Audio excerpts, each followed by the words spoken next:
Azizlarimiz, sun'iy intellekt bizim mushkullarimizni oson qilish uchun balkim chiqqandir. Yaxshi joyda ishlatilyapti, lekin ko'p yomon tarafga ham ishlatilyapti.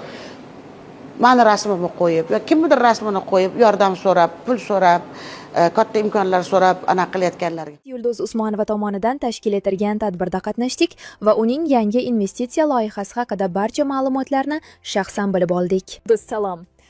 Boshlang'ich sarmoya talab qilinadi, ammo u minimal 600 ming so'mdan boshlanadi. Yangi narsani boshlashdan qo'rqmang.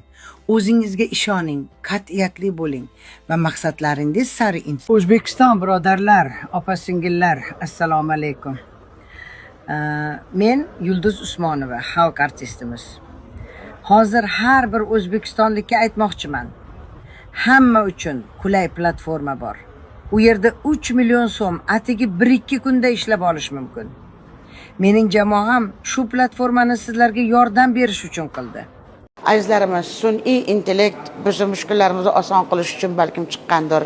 Yaxshi joyda ishlatilyapti, lekin ko'p yomon tarafga ham ishlatilyapti. Mani rasmimni qo'yib, yoki kimnidir rasmini qo'yib, yordam so'rab, pul so'rab, katta imkonlar so'rab ana qilayotganlarga.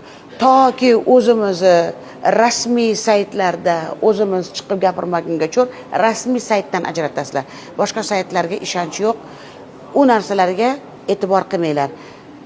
Chunki gadaychilikni bir boshqa turi chiqyapti. Asha sun'iy intellekt bilan sizlar yaxshi ko'rganlaringizdan, muhabbatlaringizdan pul ayirasizlar, qatga ketyapti u pul, bilmaysizlar. Sizlardan to rasmiy saytda chiqib gapirmaguncha ishonmanglar, pul o'tkazmanglar, so'rab, surishtilar, yordam beringlar. Shu sun'iy intellekt bilan kurashishda sizlar yordamchilarimiz bo'linglar.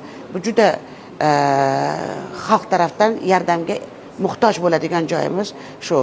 Sizlarning hushyorliklaringiz bizning hushyorligimiz. Har narsani gapirib yorib, har qanday narsalarni qilib yurishyapti. Tuhmatlar ham bo'lyapti. Imtiyozlarda gadaychilikning bir boshqa turlarini ham qilishyapti. Shuning uchun sun'iy intellektga nihoyatda ehtiyot bo'lamiz. Yana bir bor aytaman, sun'iy intellektga ehtiyot bo'lamiz. Har qanday saytlarda, har qanday informatsiyaga ishonmanglar toki rasmiy saytda chiqmagungacha. O'zimiz rasmiy saytimizda chiqib gapirmagungacha. Yo'q narsalar rasmiy saytda bor demak. Salomat bo'lgaysizlar, ehtiyot bo'lgaysizlar, sog' bo'linglar.